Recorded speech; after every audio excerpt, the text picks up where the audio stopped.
Paz do Senhor a todos vocês e todos os irmãos, que Deus em Cristo abençoe a sua vida, em nome de Jesus.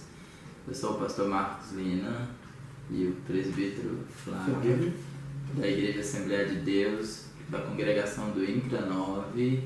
Nós pertencemos ao Campo da Guariroba e ao Ministério Internacional do Guará, na pessoa do pastor Adaline, pastor presidente Adaline, e o nosso pastor presidente Davi Xavier.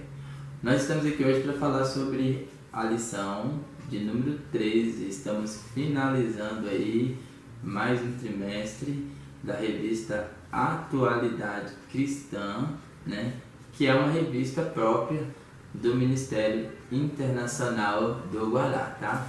Essa revista, ela está falando sobre a igreja e a política, né? Com base em Jesus, o modelo que deve ser seguido, tá, irmãos? E o pastor comentarista dessa lição é o pastor Misael, tá? J. Vieira, tá bom? É uma lição muito boa e que traz para nós uma reflexão muito grande a respeito da política e da igreja, tá bom? Aí, pastor, eu queria começar esse vídeo aí com uma pergunta. A igreja, ela depende da política? Lembrando que política não é no caso, pessoas, né?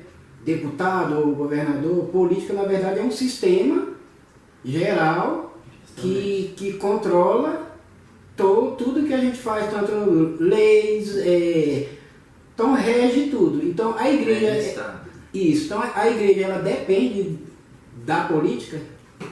E aí, uma das coisas que a gente percebeu dentro dessa lição é que a política e a igreja, elas vão seguir caminhos contrários, não é? A igreja, ela depende de Cristo. A igreja depende de Cristo Jesus e não da política.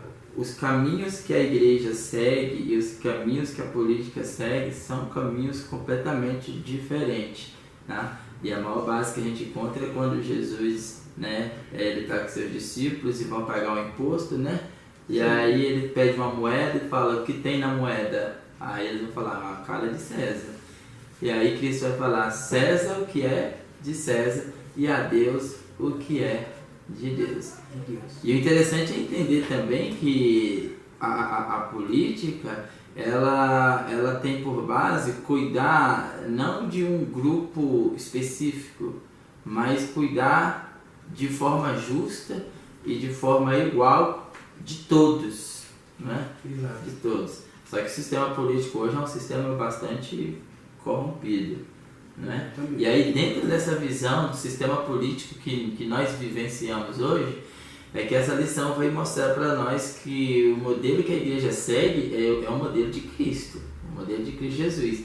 E Cristo sempre andou na contramão, né, do sistema, sempre andou na contramão do sistema político, até mesmo do sistema religioso, né, da sua época, do seu período, tá bom? Exatamente. E aí a lição de número 13, ela vai chegar para nós falando a respeito da unidade do Espírito, né? E aí o comentarista colocou aqui para nós a ruptura da unidade do Espírito.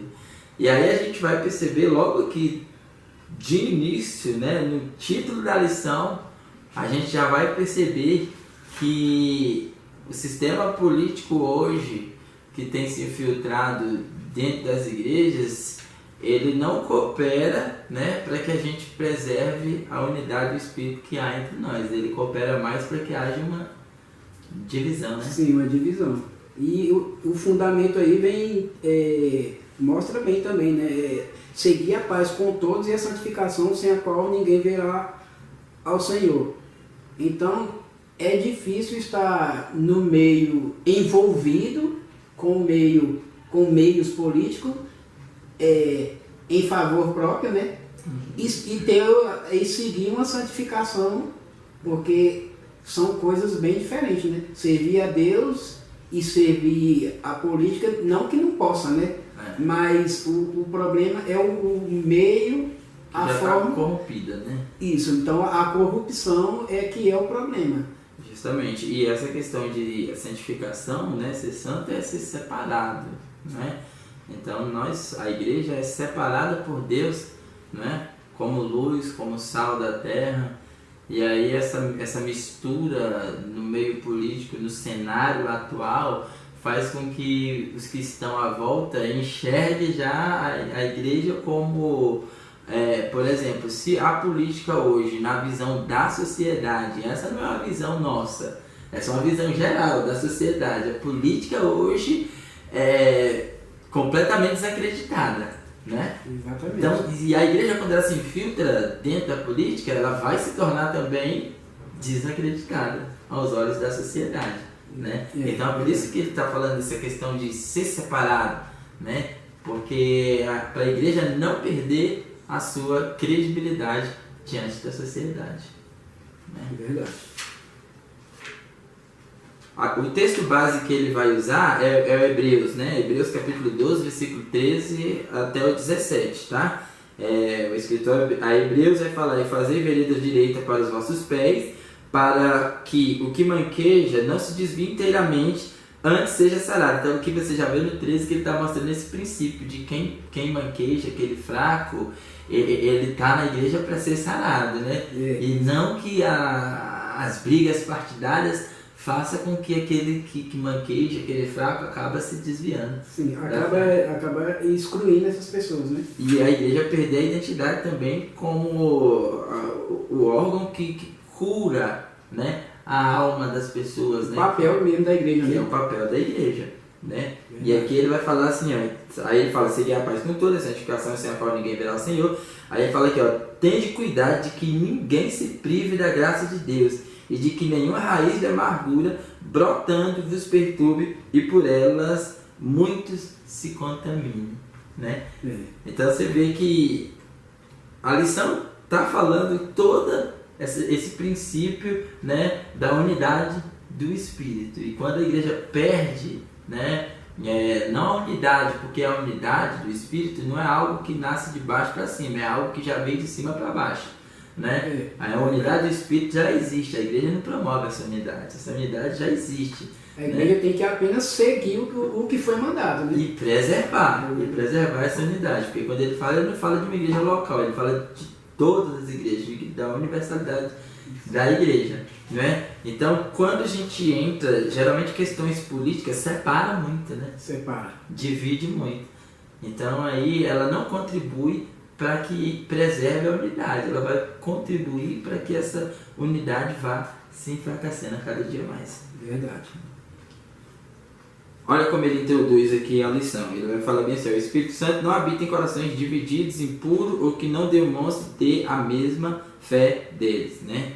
Ou seja, a natureza santa. No caso da Igreja de Jesus, a política partidária e seus aspectos conflitantes ensejam divisões e facções capazes de entristecer o espírito e determinar seu afastamento, tornando os cultos e assembleias solenes apenas em simples reuniões religiosas, né? Isso aqui, gente, é espetacular, o comentário do pastor Misael, né? Porque a política hoje ela tem esse poder, né? Quando ela entra dentro da igreja, o culto deixa de ser esse ambiente solene, o culto deixa de ser essa assembleia onde busca-se a presença de Deus, onde cultua-se a Deus, e passa, né, e passa a ser apenas uma reunião religiosa sem a presença do Espírito Santo. Né? Não é porque o culto, qualquer culto, ele é destinado para adorar a Deus, né? Adoração a Deus. Uhum. Se eu mudo esse culto e coloco algo que é contrário a isso, já deixa de ser um culto. Deus já não recebe. Quebra a solenidade do culto. Exatamente. Não é? E aí você vai ver aqui que ele está falando aqui a respeito de corações divididos, né? Então a divisão, né, ela é muito negativa para a igreja, né? Então a igreja não pode colocar em conflitos políticos partidários, porque isso quebra a missão da igreja. Né? É verdade. Aí aqui, ó, o tópico 1 ele já está falando aqui justamente dessa questão, olha só, reflexos negativos do partidarismo político na igreja, tá? Então, qual é o reflexo que traz esse partidarismo político dentro da igreja? E assim, eu acho que é quase impossível a igreja estar isenta dessas questões, né? Eu creio que é quase impossível, porque hoje, né, a sociedade brasileira ela é muito voltada para essa questão política, né? Ela é muito voltada para isso e acaba, querendo ou não, acaba acontecendo esse tipo, né, de discussões, né, embates políticos dentro da própria igreja, né? E tem lugares que eu já presenciei a igreja realmente dividida mesmo. Irmãos que não conversam com pessoas que está do lado contrário. Que tem pensamento contrário. Que tem um pensamento contrário. Então eu gosto de candidato tal e o outro gosta de candidato tal e eles se afrontam mesmo. Então... E aqui você vai ver aqui no tópico 1, ele vai falar bem assim a respeito dos reflexos negativos do partidarismo político na igreja. Ele fala, primeiro aqui, ele fala de desunião e divisões, tá, né? Aí ele fala aqui, ó, a política partidária não une a igreja, pelo contrário, ela divide, né? Porque o que está em jogo é o poder e ninguém está disposto a abrir mão dele facilmente. Então, assim, a gente pode parar para pensar na seguinte situação. Chegou o período político, né? E dentro da igreja levanta-se um candidato da esquerda e um candidato da direita, né? E aí como é que fica a igreja diante de uma situação dessa? Será que eles vão conseguir ser concordantes? Será que eles vão conseguir levar de forma concordante, sem que haja discórdia, sem que haja briga, sem que haja contenda, né? E aqui você está vendo que o comentarista está falando que essa desunião e divisão, né, a política partidária, ela não une a igreja, ela divide. Não tem como. Não tem como ela permanecer junto, permanecer unido, né? Então, sempre um vai provocar o outro, sempre um vai querer se sobressair sobre o outro, não é? E aí fica aí a dificuldade até do próprio pastor como mediador desse conflito. Né? Como é que ele age diante de uma situação dessa? Então, eu creio, na minha visão, eu creio que o ideal seria que esses problemas partidários eles não acontecessem na igreja, né? Eu creio assim, o irmão quer se candidatar à política, não, beleza, né? Se o irmão acha que tem, né, a vocação para isso, então o irmão levanta, vai, né? Você pode até dar um apoio moral, né? Mas não trazer essa discussão, esse conflito para dentro da igreja. Porque não tem jeito. Quem entra para a política ele quer ganhar. Exatamente. E aí se eu tenho membros na igreja, ninguém vai querer a metade do membro. Aí vai estar a briga para não, você vai me ajudar. Não, você vai me ajudar. Então, e isso acaba. E aí você acaba dividindo a igreja. Não tem como não dividir, né? E aí é o que o pastor Misael ele fala, que existe uma briga pelo poder e ninguém vai querer abrir mão desse poder, né? Ninguém quer abrir mão desse poder. E aí ele usa a referência de Gálatas 5:26, que fala bem assim, não sejamos presunçosos, provocando uns aos outros e tendo inveja uns dos outros, né? Então, assim, aí ele fala aqui, o desejo de muitos clérigos de participarem da vida pública a qualquer custo é traduzido como flerte com o poder, tá? Então, assim, esses irmãos que já têm uma vida eclesiástica, né, pastores, eu sou completamente contra eles abrirem mão do ministério pastoral para ir flertar, né, com esse lado da política. Vai dividir a igreja e não vai ser proveitoso para a igreja. Vai, e eu acredito também que o pastor ele já tem muito trabalho. E aí acaba que, mesmo que a igreja não dividisse, mas ele já acaba dividindo o tempo que ele tem de ajudar a igreja. Ele não vai conseguir fazer, ele não vai mais conseguir atender as pessoas como ele atendia. Justamente. Já vai cair aí a qualidade do serviço do pastoral. E aí entra naquela questão de que não se tem como amar dois senhores, né? Ou é um é outro, né? Então quando você entra para a política, eu creio, ou você deixa de pastorear, que já é um erro, né? Já é um erro. Ou então você não entra.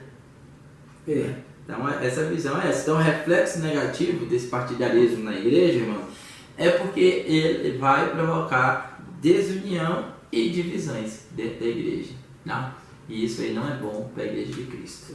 Aí o segundo reflexo negativo que ela traz aí é essa questão joio e trigo. Eu achei isso interessante também porque ele vai falar que a igreja perde o senso comum, né? De identificar o que é joio e o que é trigo, porque ela vai olhar e vai ver uma igualdade em tudo, né?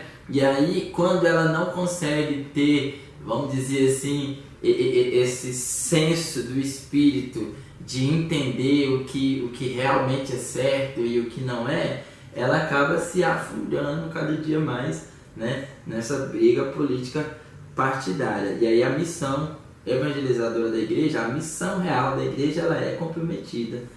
Né? Verdade. Acaba sendo comprometida. Tá? Então você vai ver aí, ó, por exemplo, a visão que ele vai colocar aqui, ó.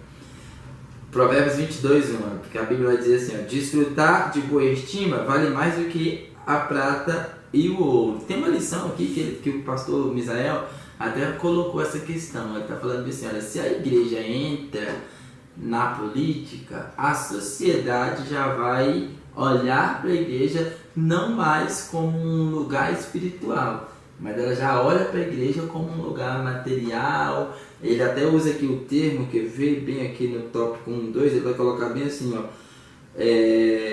Olha, a visão das massas é que a igreja local é cúmplice dos escândalos comuns à política e farinha do mesmo saco. Não é a visão que ele vai falar isso. Então, quando a igreja entra nessa questão política, a sociedade te olha como farinha do mesmo saco. Então nós entramos agora nesses reflexos negativos, né, do partidarismo político dentro da igreja. Aqui no tópico 1.3, o pastor Misael vai falar aqui, ó, dando motivo para acusações, né? Então o gancho que ele vai puxando é justamente essa questão da igreja se manter fora, né, se manter fora dessas questões políticas para que ela não seja um motivo de acusação para outras pessoas. É verdade. Para aqueles que estão de fora te vendo, né? E Paulo mesmo vai dizer que ele era uma carta lida por todos, né? Então o povo olha para a igreja com a visão de que a igreja ela é uma organização espiritual, né? E não material. E o povo fora, ele tem a igreja como algo totalmente santo. Então, pode ver que quando se faz algo errado, ele já falou, e crente pode fazer isso. Justamente. Então, não é nem a questão de crente não poder fazer, é coisa que ninguém pode fazer. Mas eles falam, você é crente. Mas eles já colocam o crente de outro patamar. Sim. Né? Então, eles pensam assim, não, eu faço porque eu sou errado mesmo, mas você é um crente, né? Então ele já tem essa visão de... Então o pastor Misael puxa esse gancho, ele fala, a igreja não pode dar esse motivo para escândalo. Ele vai usar aqui até esse livro apócrifo, né, de sabedoria, né? E lembrando que os livros apócrifos são aqueles que não foram canonizados, não foram inseridos no cano sagrado por não terem inspiração do Espírito Santo, tá? E aí, nesse livro apócrifo Sabedoria, ela diz algo sobre a interligação dos elementos que compõem o ciclo vicioso do poder político, né? Então, o que compõe esse poder político? Aí esse livro apócrifo vai falar o seguinte: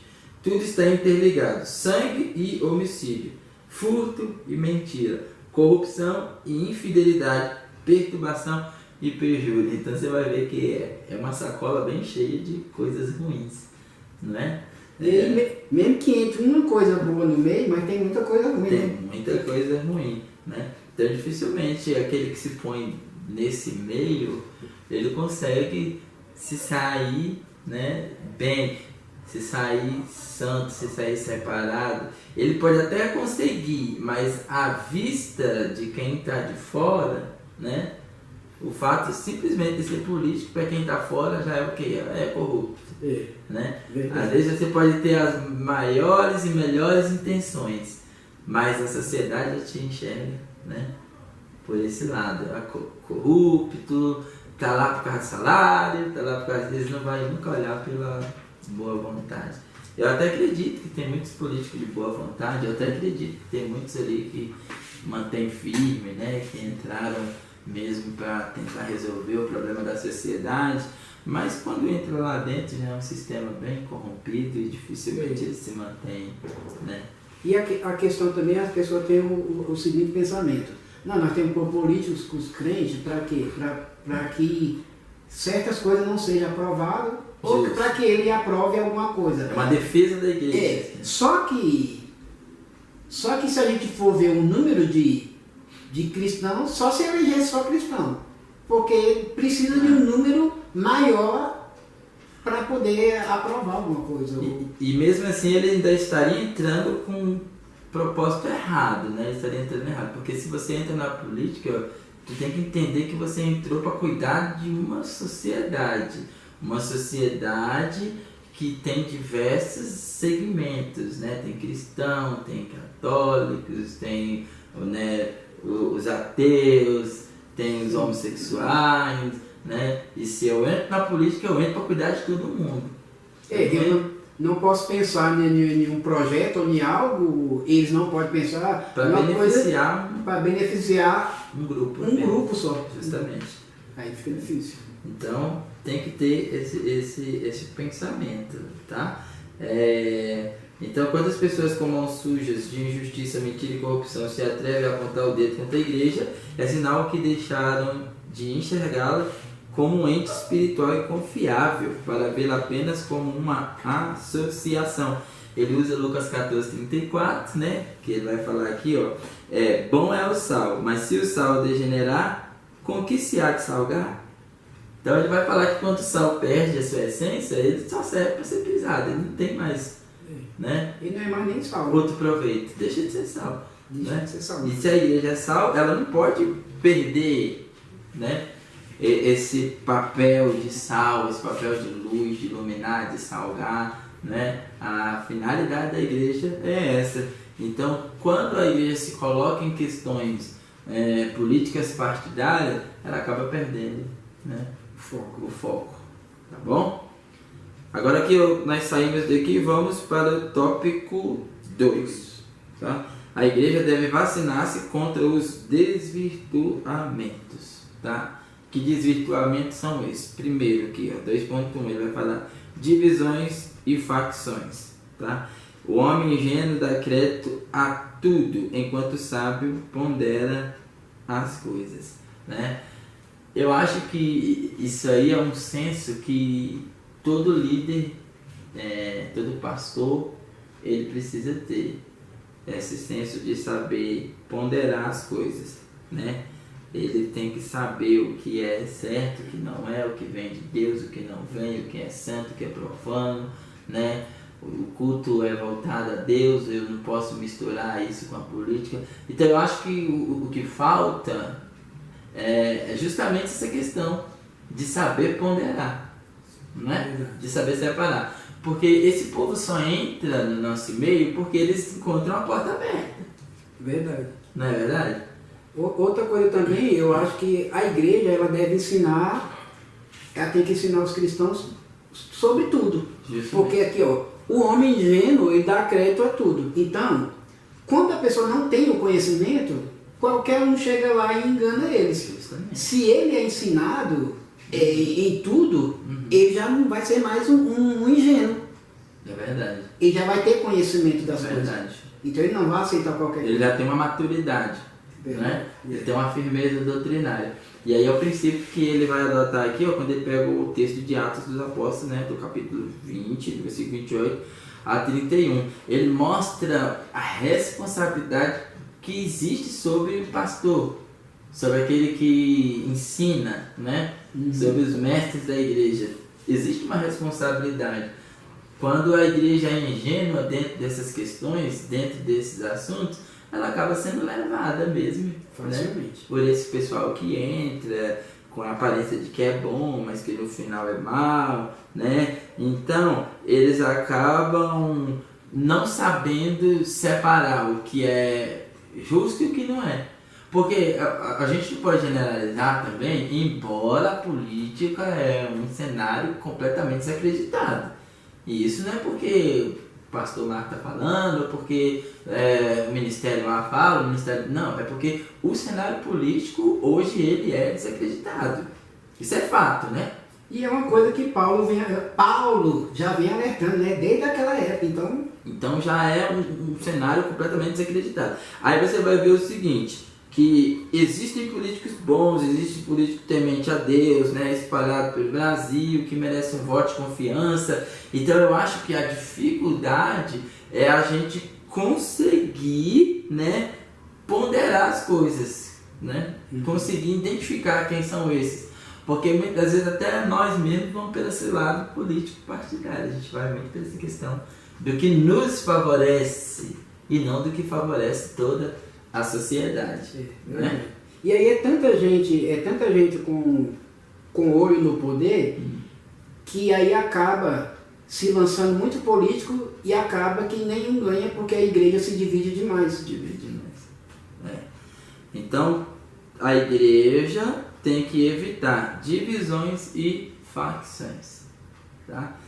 Outra coisa que ele vai falar aqui, 2.2, fonte de discórdia, né? Se os embates travados por vários partidos numa mesma cidade dividem ideologicamente sua população, quem garante que a presença de vários candidatos na mesma congregação, campo ou ministério não divide a membresia, né?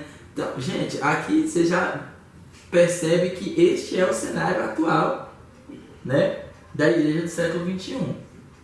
Não de todas as igrejas, não generalizando, né, porque toda generalização é equívoca, mas você vai ver que esse cenário é um cenário que já se desenrola dentro das igrejas do século XXI, né? Levanta-se políticos dentro Isso aconteceu aqui no nosso próprio campo, né? Porque eu tenho amigos que se candidataram e que saíram extremamente chateados. Porque eu esperava um apoio maior, porque eu esperava isso, porque eu esperava aquilo, né? Só que é muita gente que se levanta dentro do próprio campo e é até difícil de dar apoio para todo mundo, não é? Eu acho que o máximo que você deixar a igreja livre para que ela faça a sua escolha é melhor. Evita mais contenda, né? Porque vamos supor, levanta dois políticos dentro do mesmo templo, né? Do mesmo tempo. E como é que o pastor faz? Apoia esse, apoia aquele, a igreja vota nesse, vota naquele, se votar nesse, você vai ficar chateado, se votar naquele. Então, quebra-se a visão do que realmente é a política, né? Quebra até mesmo a Constituição, fere-se a Constituição, né? Porque a gente não pode impor sobre ninguém o voto é livre, o voto é secreto, né? O voto é particular, é você que traça o perfil do seu candidato e vota nele se você achar que ele melhor te representa, né? A igreja não pode influenciar pessoas a votar em ninguém, porque aí a gente vai contra a palavra, vai contra a própria Constituição do Brasil, né? Então vai estar pecando duas vezes. E acaba também que, não sei se você percebe, mas que muitos irmãos acabam até mentindo. Justamente. Por quê? Porque o candidato está tanto no pé dele que ele fala, não, vou votar em você. Aí vem o outro também no pé e fala, não, vou votar para poder se ver livre, mas acaba também. Aí depois chega lá, não vota em ninguém e mentiu, né? E aí é por isso que o pastor Misael, ele vai falar bem assim, ó, ele vai falar assim, ó, certas congregações evangélicas no Brasil afora deveriam cancelar seus cultos de Santa Ceia por ocasião das eleições. Tal a quantidade de atitudes pérfidas e agressão física entre si de muitos membros e congregados locais, né? Então, Gente, a igreja não é lugar para política. Eu sou bem radical nessa questão. A igreja não é lugar para política. Né? A visão da igreja é completamente diferente. Tá? Acaba prejudicando, né, a união entre os irmãos, acaba prejudicando a unidade entre os irmãos. Aí ele coloca o Salmo 133, versículo 1, né? Vamos dar uma lida lá? Salmo 133, versículo 1. Outra coisa que ele vai falar aqui, voltando aqui um pouquinho, ele usa Gálatas 5:20, né? Ele fala inimizade, contendas, ciúmes, iras, intrigas, discórdias, facções na igreja, né?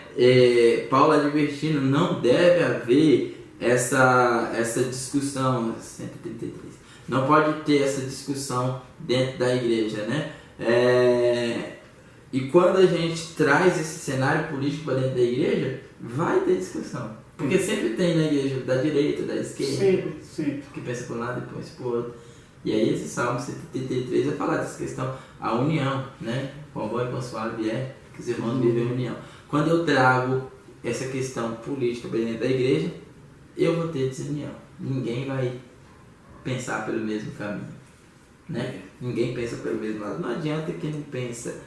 É uma fonte de discórdia, tá? Outra coisa, facilitando a estratégia do inimigo. Aí aqui agora ele pegou o Coríntios. Eu acho que não tem como se falar de partidarismo sem falar da igreja de Corinto, né? Verdade. Porque era uma igreja que é a igreja partidária, né? Corinto era a igreja que tinha o grupinho que levantava a bandeira de Paulo, o grupinho que levantava a bandeira de Apolo, né? O grupinho que levantava a bandeira de Cefas, o grupo que levantava a bandeira de Cristo, né? E aí você vai ver que uma igreja, ele fala aqui, ó, que uma igreja partidária é tudo que o diabo quer.